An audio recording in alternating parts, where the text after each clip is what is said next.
अनन्या एक बहुत अच्छी लड़की थी और साथ ही साथ वह एक खुशमिजाज लड़की थी। घर का हर काम बड़ी फुर्ती से कर लेती थी और सुबह जल्दी उठती थी। जिस दिन से वह घर में कदम रखी थी उसी दिन से सास उसे कभी दिल से अपना नहीं पाई। कारण था कि बेटे सुनील ने अपने पसंद की शादी की थी। अनन्या पूरी कोशिश करती है कि घर के हर सदस्य को खुश रख सके, स्पेशली अपनी सास को, क्योंकि सुनील अपनी मां से बहुत प्यार करते थे और अनन्या सुनील का दिल नहीं तोड़ना चाहती थी। एक दिन सास अपनी कुछ सहेलियों को घर पर बुलाती है और अपनी बहू को कहती है, सुन बहू, मेरी सहेलियों को कुछ गर्मा गर्म बनाकर खिलाना और याद रखना जो भी बनाओगी स्वादिष्ट होना चाहिए। अनन्या चुपचाप किचन में चली जाती है और अपने काम में लग जाती है।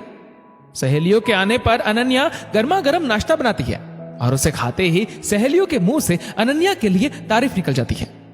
लेकिन यह बात उसकी सास को कहां पचने वाली थी। वह अपनी सहेलियों से कहती है, अरे इसे तो कुछ बनाना नहीं आता था, वह तो शादी के बाद मैंने इसे सब सिखाया है। अनन्या को सास की बात बुरी तो लगती है, लेकिन ज्यादा ध्यान ना देते हुए वह अपने कमरे में चली जाती है। एक दिन अनन्या की ननद सिमरन कॉलेज छोटे छोटे स्कर्ट पहनकर जाने लगती है, जिसे देखकर अनन्या उसे ऐसे कपड़े पहनने से मना करती है। लेकिन सिमरन अनन्या की बातों को अनदेखा करके चली जाती है।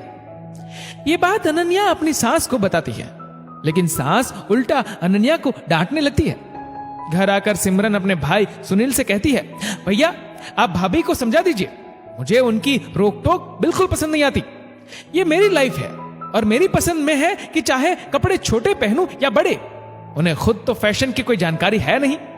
तो वही सास सुनील के कान में अपनी बहू अनन्या के लिए कड़वे बोल डालने लगती है। सुनील अनन्या से बहुत प्यार करता था और इसलिए उसके खिलाफ